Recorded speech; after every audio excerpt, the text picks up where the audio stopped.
अपने बच्चे को धर्म और आध्यात्म का असली मर्म समझाइए, उसे अभिनव अरोरा मत बनाइए।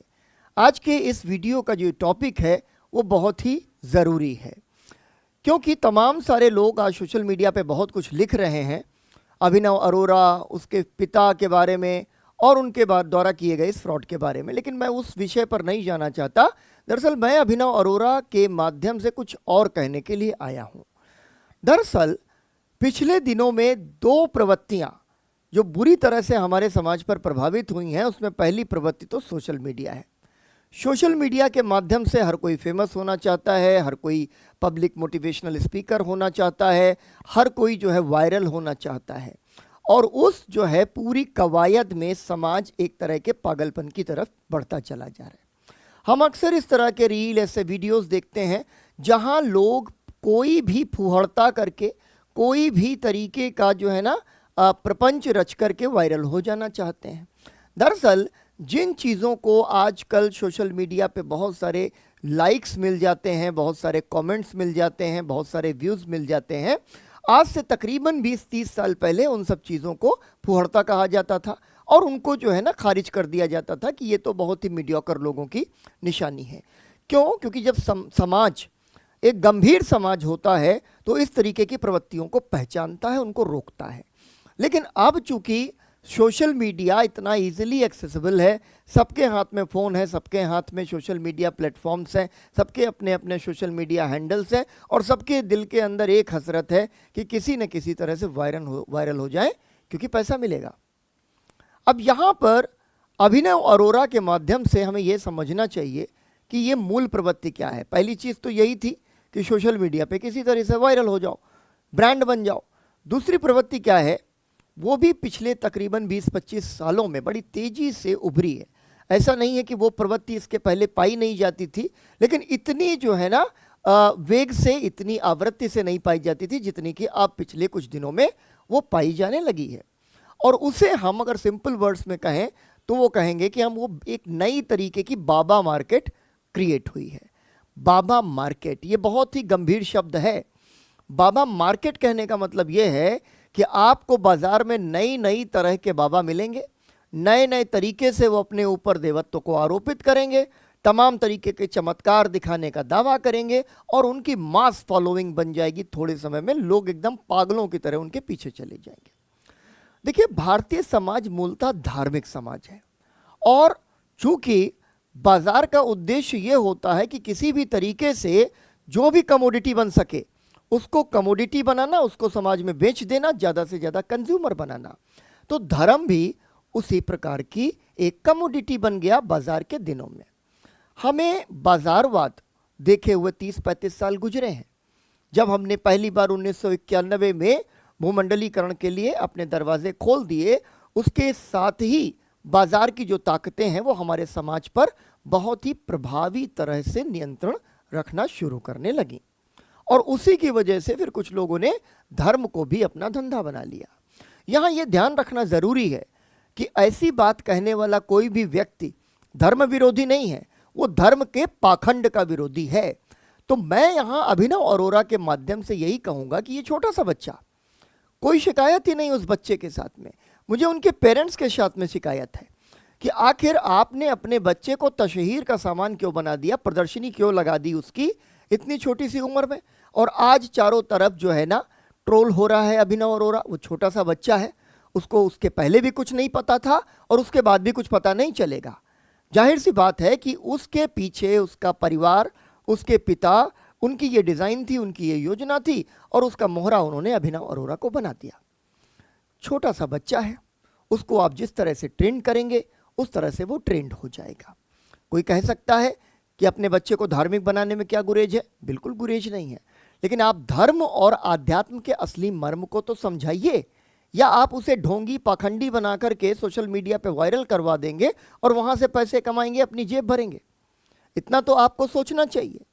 ये वो उम्र है जिस उम्र में हम कहते हैं कि बच्चों को कम से कम मोबाइल मिले, कम से कम उनको रील का, शॉर्ट्स का एक्सेस मिले, कम से कम वो यूट्यूब को कंज्यूम करें। और उसी उम्र में एक बच्चे को आपने सोशल मीडिया के तहत पूरा बाबा बना करके समाज के सामने प्रस्तुत कर दिया। वो टेंडर एज में है, वो छोटा बच्चा है। गुनाह आपका ये है कि आपने उसको भरे बाजार ट्रोल होने के लिए खड़ा कर दिया। इसलिए मुझे ये कहना है कि धर्म और अध्यात्म का जो मर्म है और धर्म के नाम पर जो पाखंड है, उसमें फर्क करना सीखिए। हम में से सभी लोग अपने बच्चों को रामचरितमानस पढ़ के सुनाते हैं, रामायण की कहानियाँ सुनाते हैं, कुछ लोग कुरान सुनाते हैं, उनको पढ़ना सिखाते हैं, कुछ लोग गुरु ग्रंथ साहब और कुछ लोग बाइबल सिखाते हैं। उनमें से जो प्रेरणादायक कहानियाँ होती हैं वो कहानियाँ सुनाई जाती हैं ईश्वर के बारे में, और उन कहानियों के माध्यम से उसको धर्म के बारे में पता चलता है। आध्यात्म एकदम अलग चीज़ है। जिस तरह अभिनव अरोरा जैसा ये छोटा सा बच्चा ये क्लेम करने लगा कि मुझे राधा रानी ने जो है आशीर्वाद दिया है, या कान्हा तो मेरा भाई है, इस तरीके के जो दावे वो करने लग गया और उसके बाद वो धर्म और आध्यात्म सिखाने लग गया, दरअसल यह प्रक्रिया ही नहीं है। आप ज़्यादातर संतों महर्षियों के बारे में सुनिए, उनके अंदर बचपन से हो सकता है कि एक प्रवृत्ति जो रही हो वो वियोग की प्रवृत्ति रही हो। वो घर से बाहर निकल जाते थे, घर छोड़ के चले जाते थे, लेकिन घर छोड़ कर जाते थे तो फिर कठिन साधना करते थे, भीख मांग कर खाते थे, भिक्षा मांग कर खाते थे। स्वामी विवेकानंद जैसे महान संत, उन्होंने अपना जीवन का कितना बड़ा हिस्सा भिक्षाटन में लगा दिया, लोगों से भीख मांगी जा करके, और जो कुछ भी रूखा सूखा मिलता था उसको खाते थे। मुझे एक छोटा सा प्रसंग याद है, जब आप देखिए कि स्वामी विवेकानंद के पास एक सूखी रोटी रखी हुई है और उस सूखी रोटी को 3 दिन तक उन्होंने पानी में भिगो भिगो करके खाया, क्योंकि खाने को उनको कुछ मिला नहीं। तो ये प्रक्रिया है। जब आप भिक्षाटन के लिए जाते हैं, जब आप किसी के दरवाजे पर साधु बनकर भिक्षा मांगने जाते हैं, तो आपका अहम डिसॉल्व हो जाता है, आपका अहंकार गल जाता है।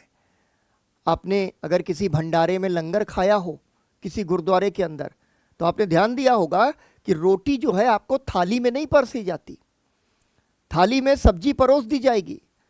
रोटी के लिए वो कहेंगे हाथ फैलाओ, और ऐसे हाथ फैलाया जाता है और वो ऊपर से रोटी को फेंकते हैं।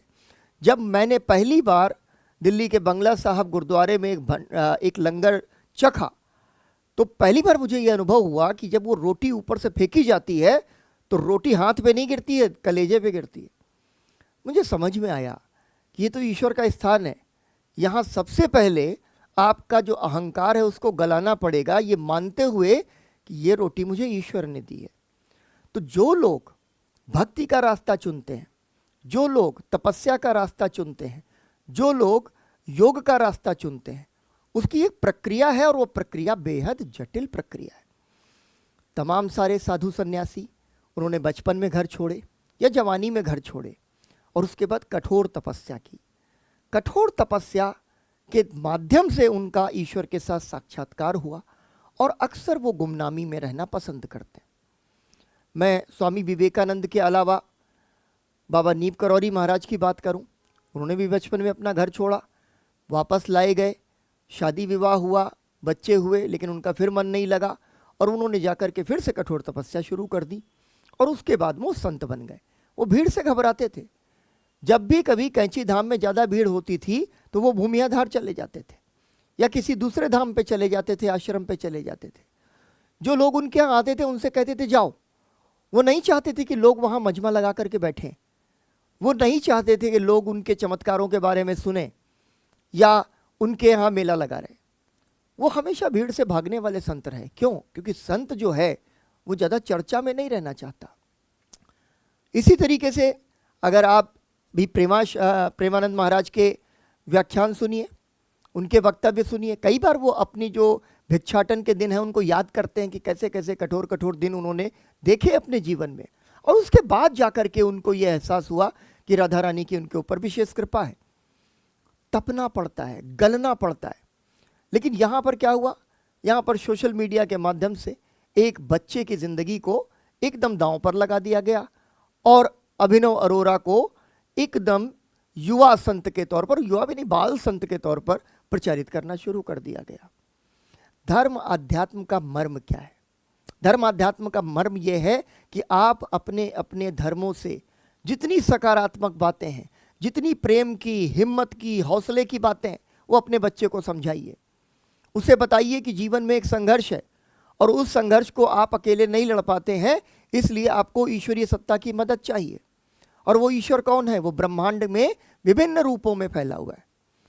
जब उसको यह एहसास होने लगे कि इस चराचर जगत में मैं अकेला नहीं हूं, बल्कि कुछ शक्तियां हैं जो मुझे सहारा देती हैं और मुझे उनके सहारे की, उनके सहयोग की, उनके समर्थन की जरूरत है, तब फिर आप अपने आप को एम्पावर्ड फील करते हैं। लेकिन बहुत ही कठिन तपस्या है ये। आध्यात्म का दावा करना आसान नहीं है, ढोंग करना बेहद आसान है। और इसीलिए कभी कोई निर्मल बाबा आएंगे जो कहेंगे कि समोसे को हरी चटनी के साथ खाया करो तो जा करके तुम पर कृपा बरसेगी। कोई दूसरा साधु आएगा, वो पर्ची लिख करके आपके सारे मर्ज ठीक कर देगा। तीसरा कोई एक कॉमिक बाबा आ जाएगा जो अजीब तरीके के फूहड़ फूहड़ प्रसंग कर रहा होगा, अजीब तरीके से चलेगा और अपने आप को कृष्ण कन्हई बताने लग जाएगा। तो इस तरीके के बाबाडम से आपको अपने बच्चे को बचाना है और खुद भी बचना है। धर्म अध्यात्म का अर्थ बहुत गूढ़ है, उसको समझना एक प्रक्रिया है। आप अपने बच्चे को गीता पढ़ाइए, उसको कुरान पढ़ाइए, उसको बाइबल पढ़ाइए, गुरु ग्रंथ साहब पढ़ाइए, या आप उसको कोई भी अन्य धर्म की जो है पुस्तकें पढ़ाइए, उसकी कहानियां सुनाइए और उसको बताइए कि असली चीज़ यह है कि जब हम स्वयं को परमात्मा में विलीन कर देते हैं तो फिर आत्मा और परमात्मा एक हो जाते हैं। और उसके लिए एक कठोर साधना से आपको गुजरना पड़ता है। इतना कहकर के आप शांत हो जाइए, क्योंकि आज के समय में स्वयं आध्यात्म को प्राप्त करना बहुत कठिन है।